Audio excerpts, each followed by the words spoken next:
Have you ever looked at someone's success and thought they had it easy, only to discover their journey was a storm of pain, risk, and sacrifice? We live in a world that celebrates success, but often ignores the scars it took to get there. Elon Musk, the man behind Tesla, SpaceX, and countless innovations, is seen by many as unstoppable. But behind the headlines lies a story of struggle, heartbreak, and relentless perseverance, a story that can inspire anyone who's ever felt like giving up.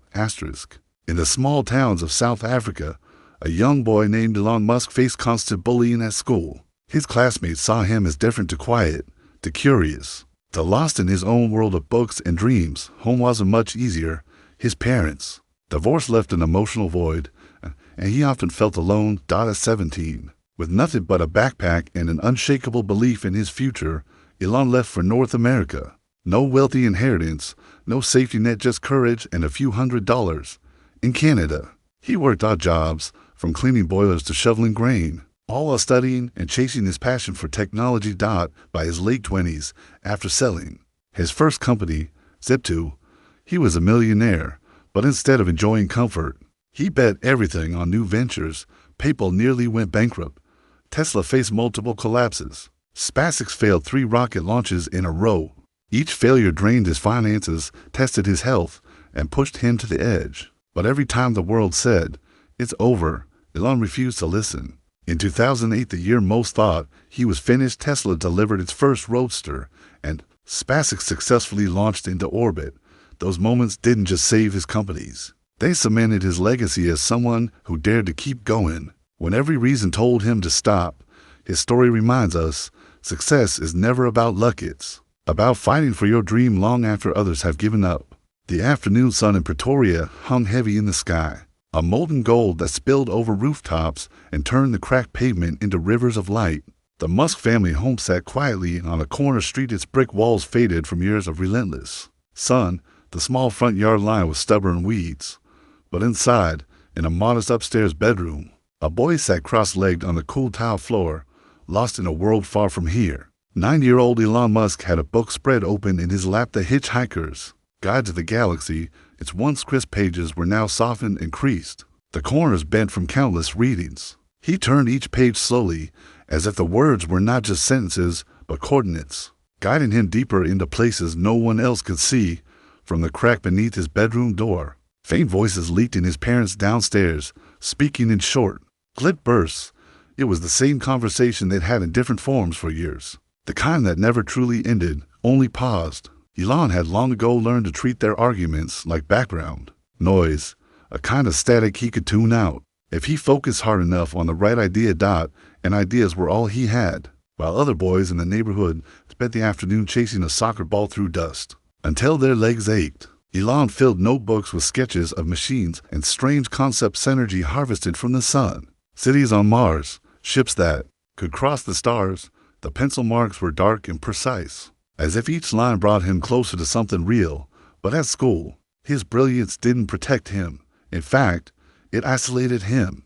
The other children didn't understand why he spoke so little, or why his eyes seemed to drift somewhere far beyond the room. They had names for him, mocking, cutting names, and sometimes they didn't stop at words. The bullying came in small doses: a shove in the hallway, a stolen lunch, a whispered insult in the back of class. Yet each time, Elon stayed quiet, letting the storm pass over him, retreating into the private universe he carried in his head. Evenings were the best time. After dinner, when the air cooled and the house settled into a wary silence, Elon would sit by the window and stare at the night sky. Pretoria's lights weren't bright enough to drown the stars, and on clear nights, the Milky Way spread above him in a pale ribbon of light. He would trace constellations with his finger against the glass, imagining himself standing on other worlds, watching alien skies. He didn't yet know how, but he believed he knew that one day he would find a way to break free from the smallness of his life, the loneliness, the arguments, the bruises. They were temporary. The stars were forever. Winter mornings in Pretoria were a strange contradiction, air so cold it turned each breath into a visible ghost. Yet under a sky so sharply blue, it seemed to cut the horizon in two. Elon walked to school with his backpack bumping lightly against his back, the straps fraying where fabric had worn thin. His shoes were scuffed, the soles thinning. but he hardly noticed. His mind was somewhere else entirely. He was thinking about light, about the article he had read the night before, describing a future where sunlight could power entire cities. He pictured rooftops covered in gleaming panels, neighborhoods pulsing with invisible energy, cars gliding silently down the streets. In his head, the design was already there, drawn in neat lines, solved before anyone even asked the question. By the time he reached the school gates, the familiar noise of the courtyard pulled him back into the present. Laughter, shouts, and the clanging of a soccer ball against the metal fence. Students clustered in groups, the invisible map of social boundaries already drawn. Elon slipped past, head down, clutching the straps of his backpack. It happened quickly. 3 boys stepped into his path, their bodies forming a wall. They were older, stronger, and carried the smug ease of those who never had to wonder where they belonged. The tallest one grinned without warmth. "Where you going, space boy?" he said, his voice carrying just enough to draw the attention of the nearby crowd. Elon said nothing. Speaking only made things worse. He tried to sidestep, but a hand shot out, gripping the strap of his backpack and yanking him backward. The sudden pull sent him stumbling, and before he could regain his balance, his notebook spilled out onto the ground, pages fluttering like startled birds. One of the boys crouched down and picked one up. He flipped through the pages, his eyes scanning the tight, deliberate line sketches of rockets, solar arrays, handwritten calculations crammed into the margins. "What is this? Robot stuff?" the boy asked, a mocking smile tugging at his mouth.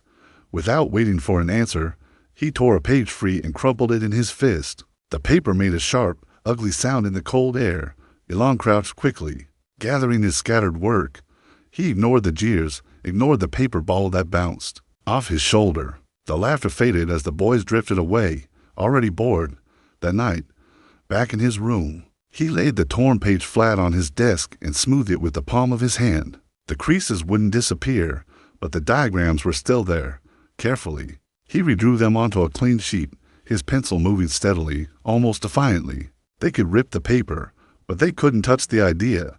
Outside, the moon hung low in gold over the rooftops, and Elon sat in its glow for a moment before returning to his work.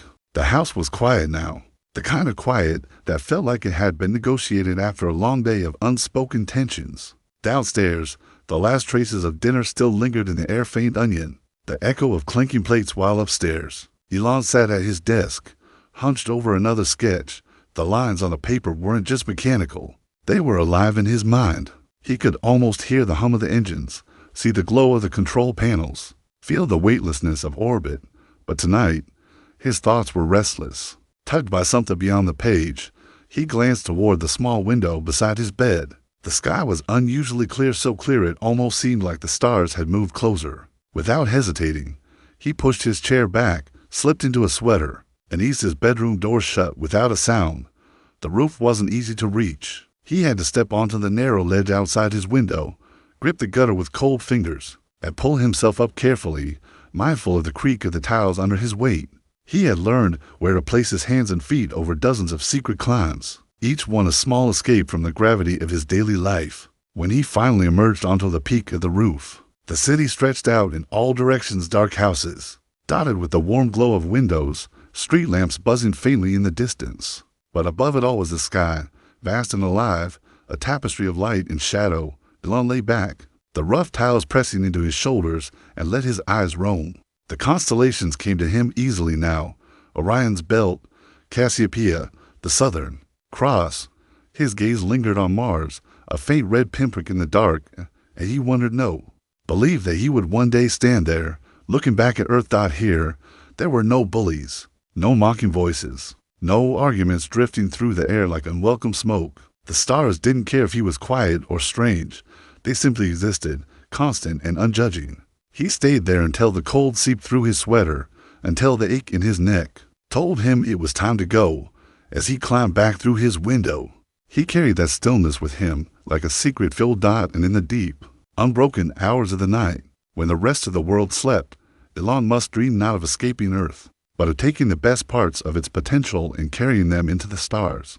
Not the comforting scent of baking bread or the earthy perfume of rain on dry ground, but the sharp, metallic tang of solder melting. Elon sat cross-legged on the floor, His makeshift workstation spread out on an old piece of cardboard to protect the tiles. Bits of wire, discarded circuit boards, and a battered soldering iron cluttered the space like treasure from another world. He had scavenged most of it from the neighbor's trash. To them, the broken radios, dead flashlights, and stripped batteries were useless. To Elon, they were raw materials, puzzle pieces waiting for someone stubborn enough to see the picture they could make. The air was warm despite the winter outside, the little iron hissing softly as he fed it another piece of solder. A drop of silvery metal rolled down and fused the wires together. The smell made his eyes sting, but he barely blinked. He was building a small transmitter, nothing fancy, just enough to send a blip of a signal across a short distance. His idea was to create a kind of message beacon between his bedroom and the treehouse in the yard. It was unnecessary, impractical, and utterly fascinating. The first time he flicked the switch, nothing happened. He frowned, tracing the wires with a finger, his mind moving faster than his hands. He adjusted the connection, resoldered the joint, and tried again. This time, a faint crackle popped through the small speaker on the other end of the setup. It wasn't a voice, wasn't even a clear tone, just static. But it was his static, born from his design, and it sent a rush of victory through him. He leaned back, grinning to himself. In this small moment, the world made sense. Problems had solutions, effort had rewards. He might not be able to change the way people treated him at school, but here, in his room, he could bend metal and wire to his will. When his mother poked her head in an hour later to tell him it was bedtime, she paused, taking in the spread of tools and parts. "What are you making now?" she asked, a faint smile touching her tired face. "Something that works," he said simply. And in that answer was all the hope and hunger of a boy who believed there was no such thing as impossible, only unfinished. That night, he slept with the small transmitter on the desk beside his bed, the faint smell of solder still in the air. In his dreams, the signal wasn't just reaching the treehouse, it was bouncing off satellites, echoing between planets, whispering into the dark that he was coming. It started like any other recess. The winter sun hummed low, its light too weak to warm the dusty courtyard. Elon sat on the edge of a concrete planter, balancing his lunch on his knees, a simple sandwich wrapped in thin wax paper. His eyes weren't on the food, though. They were on the diagram tucked inside his notebook, half hidden beneath his lunch. It was a new rocket design, one he'd been sketching during math class. He didn't notice the three boys approaching until the shadow fell over him. They weren't strangers. No one in the schoolyard was a stranger when you've been targeted enough times. The leader, a broad-shouldered kid with a perpetual smirk, leaned down and plucked the notebook from Ellen's lap without a word. "What's this, space boy?" he said loudly, flipping through the pages. The other two leaned in, snickering at the dense calculations and careful sketches. "Planning your little spaceship. Gonna run away to Mars because no one likes you." Elon reached for the notebook, but the leader stepped back, holding it high. "You think you're smarter than everyone. Always sitting alone, writing your nerd stuff. You think you're better than us." "I don't," Elon began, but the words barely left his mouth before a hand shoved hard against his chest. He stumbled backward, his sandwich falling to the ground. Laughter erupted around them. The leader's eyes narrowed, and before Elon could move, a fist swung up and connected with his face. Pain exploded across his cheek, and the world tilted. Another blow followed, harder, angrier, sending him sprawling to the ground. The boys weren't done. They kicked, shoved, tore at his backpack until its zipper split and books spilled out. Elon curled in on himself, his arms covering his head, each impact driving the air from his lungs. He could hear voices now, other kids gathering, watching, whispering, but no one stepped in. Finally, the blows stopped. The boys walked away, their laughter fading into the noise of the playground. Elon lay there for a moment, staring at the sky, his cheek throbbing, his ribs aching with each breath. His notebook lay a few feet away, trampled and bent, pages scattered across the dust. Slowly, he sat up, gathering the torn sheets with shaking hands. His lip was bleeding, and his head felt heavy, but his grip on the notebook was fierce. It was battered, but it was still his. Later, in the nurse's office, he stared at the white ceiling while she dabbed antiseptic on his cheek. She asked if he wanted to call his parents. He shook his head. They wouldn't understand. They'd tell him to toughen up or ignore it. They didn't see that this wasn't just about fists. It was about being told, over and over, that he didn't belong. That night, In his room, he opened the notebook again. The pages were wrinkled, the pencil lines smudged, but the rocket was still there, waiting. And for the first time, he realized something. They could bruise his body, but they couldn't touch his vision. That was untouchable. That was his escape. The public library didn't look like much from the outside, just a squat, beige building at the edge of Pretoria's central district, its faded sign swinging on rusty chains. But to Elon, it might as well have been a cathedral. The air inside was cool and faintly dusty, the smell of old paper and ink wrapping around him like a blanket. Fluorescent lights buzzed quietly overhead, and rows upon rows of shelves stretched into the distance, each one crammed with worlds waiting to be opened. Here, no one shoved him, no one mocked him, no one cared how quiet he was. In the library, silence was a virtue. He started in the science section, at first picking out books about electronics and engineering, small, manageable paperbacks with diagrams he could understand. But it wasn't long before curiosity pushed him further with astrophysics, quantum mechanics, biographies of great inventors and explorers. His arms would ache from carrying the stack to the checkout desk, and the librarian, a gentle-faced woman with half-moon glasses, eventually stopped asking if he was sure he could finish them all at home. The books became his fortress. He read in bed until his eyes burned under the covers with a flashlight. When the house went dark, the words were shields, the knowledge a kind of armor. Every fact, every theory, every story was a brick in the wall between him and the voices that tried to tear him down. One book, in particular, The Foundation by Isaac Asimov, changed something in him. It wasn't just the story, it was the idea that civilizations could be planned, improved, saved through the power of knowledge and vision. Elon began to see himself not just as someone who wanted to escape Earth, but as someone who might shape it. The hours he spent in the library were more than study, they were training. Each book sharpened his thinking, expanded the borders of his imagination. He began connecting ideas from different fields, combining engineering with physics, economics with philosophy. The library wasn't just feeding him facts, it was teaching him how to see the world as a system and how to imagine one better. Sometimes, he'd glance out the library's tall windows and see the city beyond, with its noisy streets and people hurrying past each other. He'd think about how small it all seemed compared to the problems and possibilities he was reading about. When the librarian finally flicked the lights at closing time, he would pack his bag slowly, reluctant to leave, but the walk home always felt lighter, as if he were carrying more than just books. He was carrying the beginnings of the life he would build. Long before he packed a single suitcase, Elon had already left. It would happen in the quiet moments when the house settled into silence after dinner, or when the endless South African summer heat pressed him through the open windows.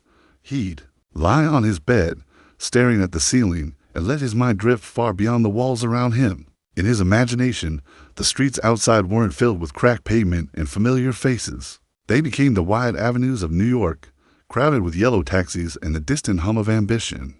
Or they turned into the clean, orderly neighborhoods of a futuristic city, one he designed himself, with solar roofs glinting in the sunlight, and cars that hummed silently down the road without a drop of gasoline.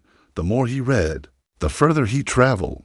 NASA mission logs took him to the surface of Mars. Old scientific American issues became tickets to Silicon Valley, where people were turning half-crazy ideas into companies that changed the world. He kept maps pinned above his desk, not of South Africa, but of the United States, dotted with red pins marking cities he promised himself he'd see. Yet his physical world stayed the same. School bullies still waited for him. His home life still carried its shadows. But something had shifted. Those things no longer felt permanent. They were temporary hurdles on the way to somewhere bigger. At night, when the rest of the house was asleep, he would open his window just enough to let the cool air in. He liked to imagine that breeze had traveled from far away across oceans and cities, bringing with it the scent of his future. In those moments, the loneliness didn't feel like an emptiness. It felt like space waiting to be filled by something extraordinary. His friends, few as they were, didn't quite understand. "You think too big," one of them told him once. But Elon had started to realize that thinking small was a kind of cage, and he had no intention of living in one. Every blueprint he sketched, every note he scribbled in the margins of his books, was another step out of his current life. He wasn't just dreaming of leaving South Africa, he was rehearsing for it. So when the day finally came years later, and he stepped onto a plane bound for North America, it didn't feel like a leap. into the unknown dot. It felt like the final step of a journey he'd been making in his head all along. The morning air was cold enough to sting his cheeks, but Elon barely noticed. His heart was beating too fast, too loud, as if it were echoing the sound of the airplane engines he would soon hear. The taxi's tires crunched over the gravel driveway as it pulled up in front of the house, the headlights casting long shadows against the walls that had contained his life. For nearly 2 decades, his bags were not many suitcases, one backpack, and a worn leather satchel full of books. But inside them was everything he thought he needed: a few clothes, sketches, notes, and the dog-eared paperbacks that had shaped him, the rest his childhood bed, the posters on the wall, the unspoken heaviness in the house he was leaving behind. He didn't linger in the doorway. There was no dramatic goodbye with his parents. His mother gave a short, tight nod. His father, from the living room, didn't look up. The silence between them was not new dot as the taxi pulled away. Elon looked out the window at the streets he had walked 1,000 times, the cracked sidewalks, the corner store with its peeling paint, the patch of road where kids used to shove him into the dirt. All of it slipped by like a fading photograph. It wasn't hate that he felt, just a quiet certainty that he would never be coming back in the same way. Dot at the airport. The hum of departure was electric voices in different languages, the smell of jet fuel, the rolling echo of suitcase wheels across polished floors. The gate number printed on his ticket felt like a secret code to another world. He found his seat by the window, the hum of the engines built in his ears, a deep vibration that made the armrests tremble. As the plane began to move, he glanced down at the city spread out beneath him, rows of houses, the thin strip of coastline, the hazy horizon. Then the wheels left the ground. The world below shrank. The streets became lines. The houses became dots, and the ocean stretched out like a sheet of glass. For the first time in his life, the physical distance between him and his old life was measurable, and it was growing by the second. Somewhere over the Atlantic, he opened the satchel and pulled out a notebook. On the first page, in neat, determined handwriting, he wrote, "Build something that matters." He didn't know yet that his journey would be harder than he imagined, that the road ahead would test every ounce of resilience he had. But as the clouds swallowed the view beneath him, Elon felt something he hadn't felt in years: freedom, laced with the thrill of possibility. This was not just leaving home. This was entering the life he had been building in his mind since he was a boy. The moment the airplane door opened, the cold hit him like a wall. It wasn't the dry chill of a South African winter. It was sharper, cleaner, biting at his face as if to remind him he was somewhere entirely new. His breath came out in small clouds, each one disappearing quickly into the icy air. The airport smelled different, too, less of dust and heat, more of coffee, metal, and that faint tang of snow. People moved with a hurried purpose, their coats pulled tight, their boots clicking against the polished floor. He felt suddenly overdressed and underprepared at the same time, wearing the wrong jacket, carrying the wrong kind of suitcase, walking with the cautious steps of someone who didn't yet belong. Outside, the city rose up in unfamiliar shapes. Streets lined with bare trees, buildings dressed in glass and steel, cars sliding quietly over snow-packed roads. There was no sun-warmed pavement here, no familiar chatter in the accent he'd grown up with. Even the sky seemed bigger, colder, as if it were watching him with a distant curiosity. The first taxi ride was a blur of white and gray. He stared out the window at the passing storefronts, coffee shops steaming up their glass, convenience stores glowing in the early evening, people huddled in scarves and gloves. Every turn felt like a scene from one of the books he'd read, only now he was inside it. But the romance of arrival lasted only so long. At the small rented room where he would stay, the landlord handed him a single key and a warning about the heating bill. The walls were bare, the mattress thin, and the radiator clanked like it was coughing. That night, jet lag and adrenaline kept him awake. He sat at the tiny desk by the window, watching snowflakes drift under the streetlight. For the first time since stepping off the plane, the weight of it all pressed in. No family nearby, no friends, no safety net, just him in a city that didn't know his name. It was terrifying. And yet, under the fear, there was a strange comfort. This was the clean slate he'd wanted for so long. Every face was unfamiliar. Every street was an unwalked path. The loneliness felt less like a cage now, and more like a blank page waiting to be written on. Before he finally lay down, he opened his notebook again. Beneath the words "build something that matters," he added, Start here. The radiator rattled. Snow fell silently outside, somewhere deep inside. He felt the quiet certainty that this moment, cold and small as it was, would one day be the first chapter of a story worth telling. The idea came to him not in a flash of lightning, but in the quiet hum of a late-night diner. He'd been nursing the coffee that had long since gone cold. His notebook spread open on the counter between the salt shaker and the napkin holder. It was the early 90s, and the internet was still a half-whisper in most people's lives, a strange, glitchy experiment that only tech enthusiasts and a few daring businesses cared about. But Elon saw something else in it, not just pages of text and grainy images, but an entire shift in how humans would connect, learn, and build. He began scribbling diagrams, how information could be mapped, how local businesses could live online, how the internet could become a living, breathing atlas of the real world. He knew the tools were primitive. He knew most people didn't yet understand why it would matter. But that only made the idea burn hotter in his chest. At the table next to him, a group of college kids laughed over late-night pancakes. He caught fragments of their conversation: professors, midterms, rent, all the normal concerns of young adults. Ellen's concerns were different.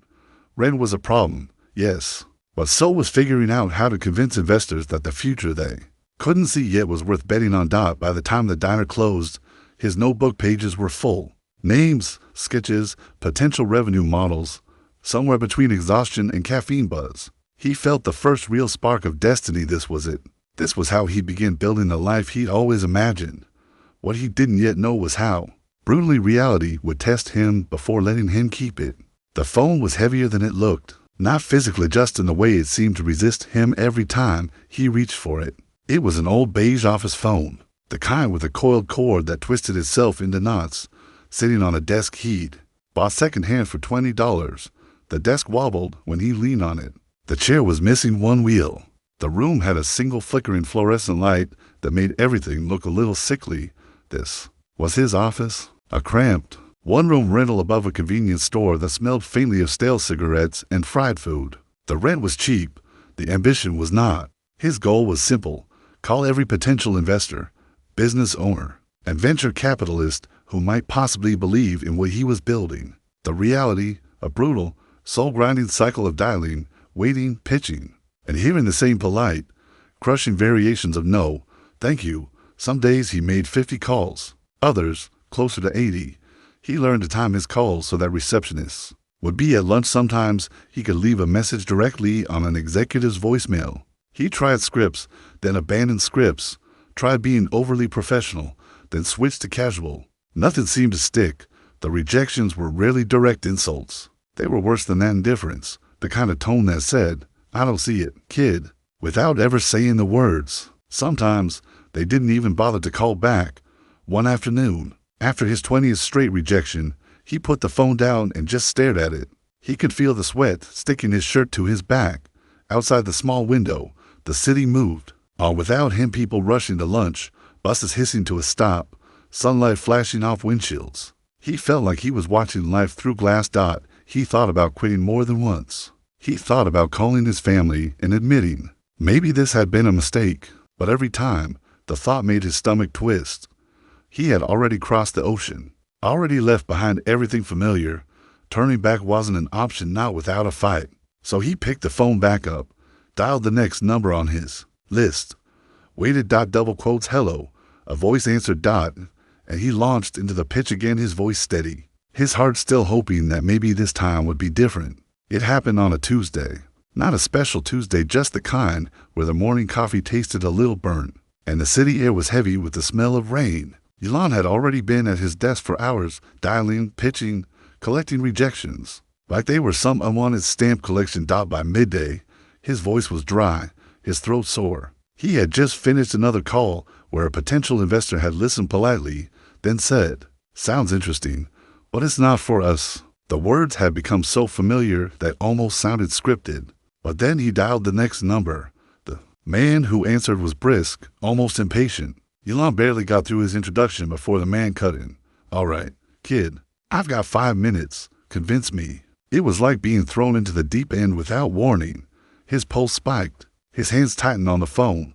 The words came tumbling out clearer, faster, sharper than they ever had before. He spoke about the future of information, The map of the world coming alive on computer screens. The way local businesses can suddenly have a presence beyond their street corners. There was a pause on the other end. Not the usual thanks, but no thanks pause. This one had weight. How much are you asking for? The question hit him like a sudden gust of wind. His brain scrambled. He named a number that was both too small for his dreams and yet felt impossibly large for where he was. The man didn't say yes, but he didn't say no either. All right, the voice finally said, send me your proposal. I'll take a look. It wasn't a contract. It wasn't a check. But to Elon, it was oxygen.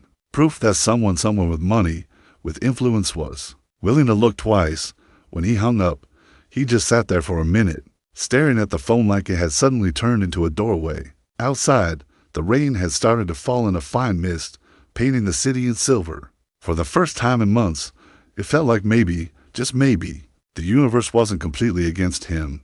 He went back to work that afternoon with a little more fire in his chest, his pitch just a little sharper, his voice a little more certain. The door was still barely open, but now he knew it could open, and that changed everything. The thing about early success, if you could even call it that, is that it's fragile. One sharp gust, and it's gone.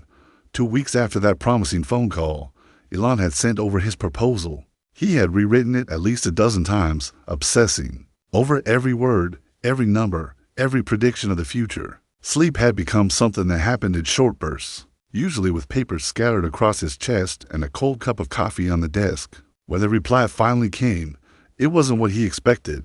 Looks promising, but I'm not the only one you'll need to convince. The man had arranged a small pitch meeting with 3 other potential backers. This could have been at the step from scraping by to having enough cash to actually build. Elon prepped like a man possessed. He borrowed a suit from a friend, the sleeves a little too short, the shoulders a little too wide. He printed out charts, sketches, diagrams. He rehearsed in the mirror until he hated the sound of his own voice. The day of the meeting, he arrived 20 minutes early. The conference room was all glass walls and polished wood. The kind of space that felt designed to make you aware of your own ambition. The investors filed into men in tailored suits. One woman with sharp eyes and a sharper tone. The pitch started strong. He walked them through the vision, the product, the market potential.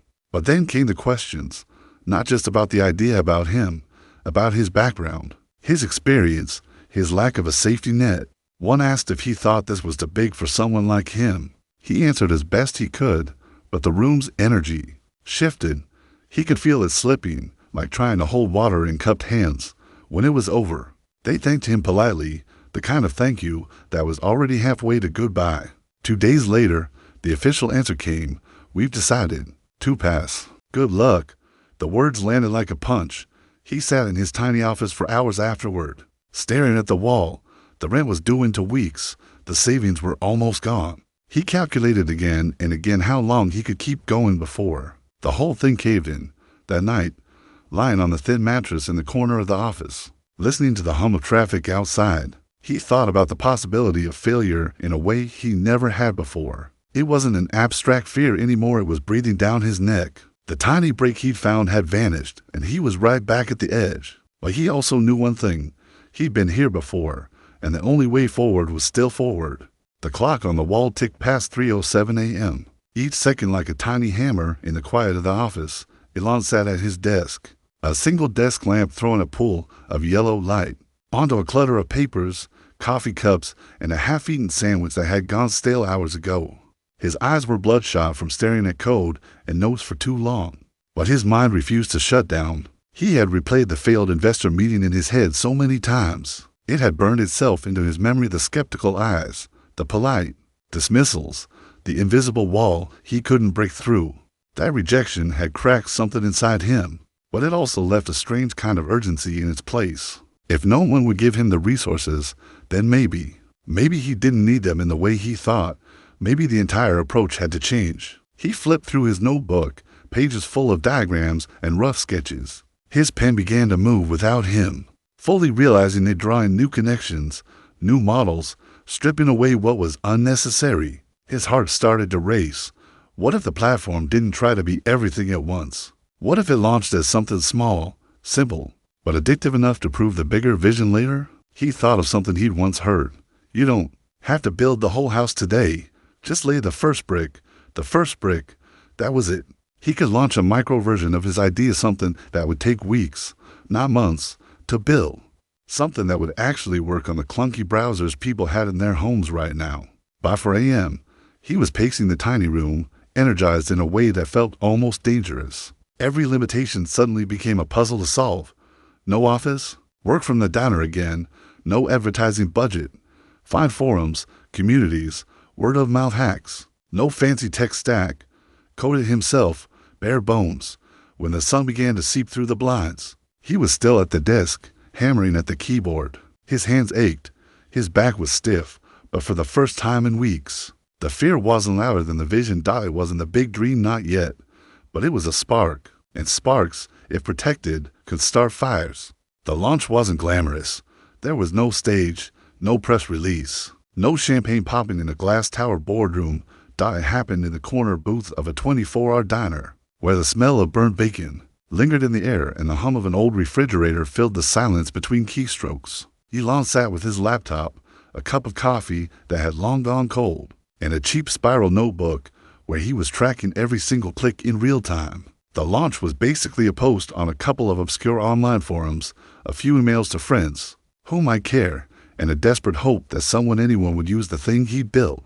He hit enter, sending his announcement into the void of the internet, then leaned back and stared at the ceiling like he'd just jumped off a cliff. For the first half hour, nothing happened. Then clicked out a single notification. Someone had signed up. Elon clicked the username and saw it was a stranger, not a friend, not a favor. A stranger had found his product, created an account, and was actually using it. Minutes later, click, another one, then 2 more, then 5. By the end of the day, he had 27 users, not 27,000, not even 170, but these weren't just numbers on a screen. They were real people out there in the world, finding value in something he'd built from scratch. It felt surreal. Of course, there were glitches. The server crashed twice. A user sent him an angry email about a broken feature. At one point, Elon had to sprint across the street to buy more coffee, just to keep himself from falling asleep at the keyboard. But each tiny sign of life made him hungrier. He began answering user questions personally, fixing bugs in real time, and even staying on the phone with a customer for 2 hours just to help them figure out how to use the interface. It wasn't scale, it wasn't success, but it was proof that the idea worked, not in theory, but in reality, and that, to him, was the loudest victory yet. It was 4:14 a.m. when the email landed in his inbox. Elon almost didn't see it. His eyes were glazed over from hours of fixing bugs, his head pounding from too much caffeine and not enough food. He was about to shut the laptop and collapse onto the couch when the subject line caught his eye. "You don't know me, but I had to write this." The body of the email was short, just a few sentences, but each one felt like a warm beam of light cutting through the exhaustion. "I stumbled on your site by accident. I've been trying to solve this exact problem for months. I just wanted you to know what you build actually works, and it's brilliant. I don't know how big this can get, but please don't stop. The world needs this." Elon read it 3 times, slowly. For weeks, all he'd heard was rejection, skepticism, and polite dismissal, and now this, a complete stranger with no reason to flatter him, telling him the thing he'd been killing himself over was worth continuing. He leaned back in his chair, staring at the ceiling, letting the words sink in. It wasn't money, it wasn't an investment, but in that moment, it was worth more than both, because praise without a paycheck still meant the vision was valid. The next morning, he printed the email and pinned it to the wall above his desk. It became his anchor, a quiet reminder that somewhere out there, someone believed, and belief sometimes was all you needed to keep going when everything else told you to quit. It happened on a Tuesday, not a dramatic day, not a launch day, just an ordinary Tuesday when Elon woke up, grabbed a piece of cold toast, and sat down to check the numbers. At first, he thought it was a glitch. The dashboard looked wrong. User activity had flatlined overnight. The usually busy feed of questions, sign-ups, and interactions was dead silent. The server showed almost zero traffic. His stomach tightened. He started clicking through logs, tracing error codes, digging into back-end files like a man frantically searching for a missing heartbeat. And then he saw the hosting bill hadn't been paid. A small, stupid oversight. The payment had bounced because his bank account was practically empty. The site had gone offline. He fixed the payment within minutes, but the damage had already spread. In the hours the site was down, users had left. Some sent annoyed emails. Some didn't say anything, they just never came back. The most gut-wrenching moment came when he checked his email and found a message from the same stranger who had once sent him that life-giving praise. "I hope this isn't the end. What you built is special, but the downtime really hurt our workflow. I'm moving my team back to our old system, at least for now." Elon sat there, staring at the screen, the hum of his computer fan filling the silence. His coffee had gone cold again, but this time he didn't even bother to drink it. The crash wasn't just technical, it was emotional. For the first time, he felt the weight of how fragile his dream really was. One small slip, one overlooked detail, and the whole thing could crumble. That night, instead of coding, he just sat by the window, watching the city lights blink in the distance. The question clawed at him, was this worth it? Was he building something that could survive in the real world? Or was it just another fleeting experiment destined to fade? The only answer he could find was the same one that had kept him going since the start. He wasn't ready to quit. Not yet. It was a small coffee shop, tucked away on a side street where the hum of traffic was muted and the smell of roasted beans lingered thick in the air. Elon had barely slept the night before, nursing the cold espresso and a notebook filled with frantic sketches. The mentor arrived exactly on time, a man in his late 40s with a quiet confidence and eyes that seemed to see more than just the surface. He didn't smile much, but when he did, it was the kind of smile that felt like both a challenge and a reassurance at once. "Sit down," the man said. He didn't bother with pleasantries. "I've read your notes. I've seen your prototype, and I like it. But I need to tell you something you're not hearing from anyone else." Elon leaned forward, his pulse quickening. He had spent months listening to polite refusals, vague encouragements, and generic advice. This felt different. "You're building the future," the mentor said, his voice low but firm. "But you're doing it like it's a hobby. You're scattered, chasing every tiny idea without focus. You're passionate. Yes, but passion isn't enough. You need discipline. You need priorities. You need to accept that you will fail 1,000 times before you succeed, and that most people will think you're crazy the entire time." Elon swallowed hard. He wanted to nod, to agree, but part of him bristled. He had been trying, hadn't he? Every night, every rejection, every small triumph, it had all been effort. Wasn't that enough? The mentor shook his head. "Effort without strategy is just exhaustion. You're exhausted already. Now channel that energy. Pick one thing. One. Focus, perfect it, then expand. Don't try to do everything at once." He slid a small notebook across the table. Inside were bullet points, sharp, clear, and merciless. Elon flipped through them, recognizing every pitfall he had been falling into, every misstep, every distraction. For the first time in weeks, he felt clarity, the chaos in his mind, ideas bouncing off each other. Energy scattered in a dozen directions was suddenly corralled into a single, sharp line. "Thank you," he whispered, not because it was comforting, but because it hurt in exactly the right way. The mentor's advice wasn't soft. It was a mirror, and he needed to see himself exactly as he was. That night, back in his tiny office, Elon didn't drink coffee. He didn't pace.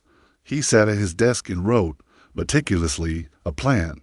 One path, one target, one thing he would conquer before moving to the next. And in that focus, something shifted. The chaotic energy that had been threatening to burn him out transformed into a laser, precise and relentless. The failures of the past weeks didn't vanish, but they became lessons instead of weight. And for the first time, Elon felt like he was truly building, not just dreaming. The weeks that followed were relentless. Elon woke with the sun, tired but alert, reviewing logs, responding to users, tweaking code, and refining every detail. But this time, there was structure. There was focus. Every move was intentional. Every effort measured against the single goal he had set with his mentor's advice, ringing in his mind. And then it started. It wasn't explosive. It didn't feel like victory at first. Just a slow, steady drip of engagement. A new user here, another there. Emails started arriving, feedback, suggestions, compliments. Nothing massive, nothing overnight. But Elon noticed patterns, the same. Users kept returning. They were invested. They were using the platform. sharing it quietly with friends, becoming advocates without him even asking. The night he realized it, he was sitting cross-legged on the floor of his office, the laptop perched. On his knees, eyes wide with disbelief, the user count had doubled in 2 days. The server held steady under the load. Features he had feared would fail were working flawlessly. He leaned back and let out a long breath. The first one that felt like relief instead of tension in weeks. The city outside glowed in the night, a muted reflection of the spark finally. Flickering the life inside him. It wasn't fame. It wasn't money. But it was proof. Proof that focus, discipline, and relentless persistence could transform an idea from fragile hope into something tangible. For the first time, Elon allowed himself a small smile. The journey was far from over. Failures still lurked. Setbacks would still come. And the real challenges of scaling and building something world-changing were still ahead. But now he had momentum. Now he had proof. And momentum, he knew, was everything. Sitting at his small desk, surrounded by the scattered remnants of countless late-night empty coffee cups, crumpled papers, sticky notes filled with scrawled reminders, Elon leaned back and let his mind run over the past months. Every failure, every rejection, every crash and near collapse had left its mark. At first, they felt like weights on his chest, dragging him down, threatening to drown the spark he had carried across oceans. But now, with the first real traction beneath his hands, the failures looked different. They were lessons, hard-earned, unrelenting, and invaluable. He realized that rejection was not personal. It was a signal. It was feedback from the world, telling him which parts of his vision were unclear, which approaches were flawed, which strategies needed sharpening. Each no had been a teacher, and each teacher had prepared him for the eventual yes. He thought about the crash, the downtime that had sent users fleeing. That moment had been devastating, almost unbearable, but it had forced him to confront the fragility of his systems, the importance of planning for contingencies, the unforgiving nature of reality. Without that failure, he might never have learned to anticipate problems before they struck. And then there was the mentor's advice, the brutal clarity that had cut through the haze of ambition and chaos. Focus, he realized, was a force multiplier. Energy, no matter how abundant, without direction, could destroy more than it built. Only with discipline could persistence transform into tangible results. He began to write down his reflections, not for anyone else, but for himself. A list of principles, a personal manifesto distilled from months of struggle. Fail fast, learn faster. Focus beats passion without direction. Momentum is more valuable than perfection. Persistence is a muscle. Train it daily. Every obstacle is a clue to a better path. By the time the sun rose over the city, turning the streets below into streams of gold and silver, Elon felt a quiet confidence. He wasn't invincible. He hadn't reached the summit, but he had survived the storm, and more importantly, he had learned how to navigate it. In that moment, he understood something essential. Early failure wasn't a barrier, it was a bridge. A bridge from fragile ideas to real-world impact, from isolated ambition to a foundation on which greatness could be built. And for the first time, he felt ready to walk it. Elon sat alone in the tiny office, watching the first snow of the season fall outside the window. Each flake drifted silently, landing on the streets, on the rooftops, on the edges of the city that had become his new home. It was peaceful, deceptively calm. But inside, his mind was racing. The platform he had painstakingly built, the micro-launch that had finally gained traction, was just the beginning. He could feel it. The small victories weren't the destination. They were merely the proof that he could dream bigger. The idea came in pieces at first. Fragments he scribbled on scraps of paper, in the margins of notebooks, in the blank spaces, between user feedback and bug reports. He imagined a future where information didn't just exist, it flowed seamlessly, globally, instantly, where humans could explore ideas, products, and knowledge across continents without friction. It wasn't about making something better than anyone else. It was about redefining what was possible. The pivot wasn't easy. It required letting go of certain comforts, abandoning features that had taken months to perfect, and risking the only momentum he had gained. Friends and early users were skeptical. Some asked why he would tamper with something that was finally working, but Elon knew that small wins were only meaningful if they were stepping stones toward larger ambitions. He spent nights sketching architecture diagrams on napkins, pacing back and forth in the office, testing new hypotheses with a manic energy that seemed almost unnatural. When he finally rolled out the first iteration of the pivot, it wasn't perfect. Far from it. The servers groaned under the load. Users encountered bugs. But the potential was undeniable. People began to see the vision, not just the product, but the scale, the ambition, the audacity. That night, he leaned back in his chair and allowed himself a rare moment of quiet satisfaction. This pivot, born from failure and refined through relentless focus, was no longer just a survival tactic. It was a statement, a declaration that he was no longer content with incremental change. He wanted transformation, and in that flickering glow of computer screens and falling snow, Elon Musk, once the boy fleeing in the isolation of his South African home, realized the first truth of his life's work. The bigger the dream, the harder the fall, but also the higher the potential. Rise. The press was ruthless. Not yet the celebrity-level scrutiny that would follow him in the years to come, but sharp enough to cut through the fragile optimism he had built. Articles ran in small tech journals and local newspapers, each one questioning, doubting, sometimes mocking the audacity of his pivot. Is this kid serious? One headline read, "Another overambitious venture destined to fail," sneered another. Emails from potential investors grew hesitant. Calls from skeptics replaced the ones he had fought so hard to get. Some even suggested he abandon the project entirely, arguing that the pivot was too complex, too expensive, too ahead of its time. Elon read them all, every email, every article, every whisper of doubt, and he felt the familiar ache of rejection. The same weight he had carried across oceans, through early failures, through cold nights in unfamiliar cities. But something had changed. He no longer crumpled under skepticism. He had learned to filter the noise from the signal. Some of the criticism was valid. Yes, bugs had to be fixed. Features had to be refined.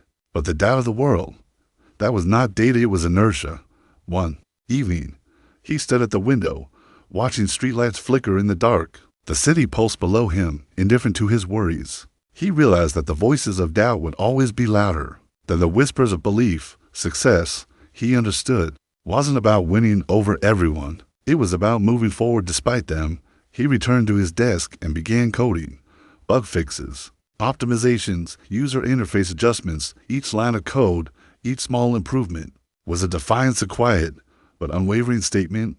I will not stop. By the end of the week, a handful of early adopters returned. Intrigued by the refined platform, they spread the word to friends. Slowly, imperceptibly, momentum crept back. Skepticism didn't vanish, and it never would. But for Elon, it no longer mattered. He had learned the essential truth. External doubt could never outweigh the internal. Certainty required to transform vision into reality, and in that understanding, the pivot began to flourish. It happened like a thunderbolt in a calm sky. Elon had been working late one night, hunched over his laptop, fine-tuning the platform yet again. The office was silent except for the hum of the computer and the occasional creak of the old floorboards. He hadn't even noticed the time passing. Then, an email arrived. The sender's name was unfamiliar, a prominent figure in the tech world. Someone Elon had admired from a distance, but never expected to contact him. The subject line read, "I've been watching your work. Let's talk." He blinked at it. Ray, read it. Ray, read it again. His hands shook slightly as he clicked it open. Inside was a short, pointed note. "Your approach is unconventional, but I see potential. I'd have resources that could help you scale and refine your vision. Meet me tomorrow at my office if you're serious." Elon felt a surge of disbelief. He had imagined many what-if scenarios, some dark, some hopeful, but this felt almost unreal. A stranger, powerful, respected, willing to invest in him and his idea. It was the break he had only dreamed of. The next day, he walked into a sleek office filled with glass and chrome. The city stretched out below him like a glittering ocean. The ally greeted him warmly, but without unnecessary pleasantries. "You're doing something interesting," the ally said. "But you're doing it alone. Let's change that." Resources were offered, funding, mentorship, introductions to other key players in the industry, advice that sharpened strategy, refined messaging, and expanded reach. The ally didn't just give money, they gave credibility, a kind of tacit validation that opened doors which had previously slammed in his face. Elon left the meeting buzzing, his mind alive with possibilities. The path forward wasn't any easier, the stakes were higher, and the expectations had grown, but for the first time, he felt like he had partners in the journey. Not just critics. As he walked back through the city streets, he noticed the faint glow of hope in everything, the streetlights reflecting off puddles, the quiet hum of traffic, the snow beginning to melt under the weak afternoon sun. This was a turning point, not the finish line, not even close, but a moment where failure, perseverance, and timing had collided to create opportunity. And Elon, once again, reminded himself it was not luck. It was persistence, focus, and relentless belief that had made this possible. The day arrived quietly, almost unremarkably, yet it carried the weight of months of sleepless nights, relentless coding, endless rejections, and tiny victories stacked one atop another. Elon sat at his desk, the early morning sunlight streaming through the blinds, illuminating the cluttered office. The platform's analytics dashboard blinked at him with numbers he had once thought impossible. Active users climbing steadily, engagement increasing, feedback glowing with excitement and enthusiasm. He leaned back in his chair, disbelief mingling with exhaustion. Each notification felt like a small cheer, each email from a happy user like a confirmation that his sacrifices had meaning. It wasn't viral fame, not yet, and it wasn't a multi-million-dollar acquisition, but it was tangible proof that he had built something real, something people needed. For the first time, Elon allowed himself to feel the depth of his journey. He had crossed oceans, survived cold offices, been dismissed by skeptics, endured technical crashes, and learned from every painful failure. And now, standing at the threshold of something larger, he understood the true value of persistence. He thought about the emails from critics, the sleepless nights, the mentor's blunt advice, the tiny sparks of praise, the unexpected ally. Each thread had woven together into a tapestry of experience. Each failure a necessary brick in the foundation of this success. Elon closed his eyes, letting the moment wash over him. He didn't shout. He didn't celebrate loudly. He simply allowed himself the quiet satisfaction of knowing that the first real taste of success was his. The journey was far from over. The bigger dreams still loomed. The risk still immense, but for the first time, he had proof that he could turn vision into reality, and that proof, he knew, was worth everything. Because it wasn't just a success. It was the beginning of everything he would go on to build, a testament to resilience, focus, and the unyielding belief that even the smallest spark, when nurtured, could ignite a world-changing fire. Imagine this. You're in a small room, the only light coming from a single desk lamp. You're holding a notebook filled with ideas, dreams that feel too big for your reality. This is where our hero begins. Here's a useful English expression that appears in our story: against all odds. Meaning, to succeed despite very difficult circumstances. Example from the story, he kept making calls against all odds, even when 99 people had already said no. Another phrase you'll hear is rock bottom, meaning the lowest point in someone's life or situation. Example from the story, after the server crashed and his funds ran out, he felt he had hit rock bottom. We also use the idiom, the light at the end of the tunnel, meaning a sign of hope after a period of difficulty. Example from the story, that single encouraging email was the light at the end of the tunnel for him. Notice how these phrases aren't just vocabulary, they're emotions wrapped in words. When you use them in your own conversations, you're not just speaking English, you're painting a picture. Persistence is a superpower. Success rarely happens overnight. Every rejection, every failed attempt is a step toward your breakthrough. Learn from failure, don't run from it. Each setback in the story became a lesson that built the foundation. For future success, value the people who believe in you early. The mentor's advice and the unexpected ally were turning points. Adaptability beats perfection. The pivot in the story turned a struggling idea into a thriving reality. Your story matters. Even your failures can inspire others who are walking the same road. So here's the truth. Success doesn't belong to the lucky. It belongs to the relentless. To those who keep dialing the phone after the 100th rejection. To those who rewrite the plan at 3 a.m. when the world is asleep. To those who see the crash not as the end, but as the beginning of something bigger. Your idea matters. Your voice matters. And the world doesn't just need your success. It needs your story. So when you feel like giving up, remember, the stars are still there, even when the night feels darkest. Keep going, because someone, somewhere, is waiting for the light only you can bring.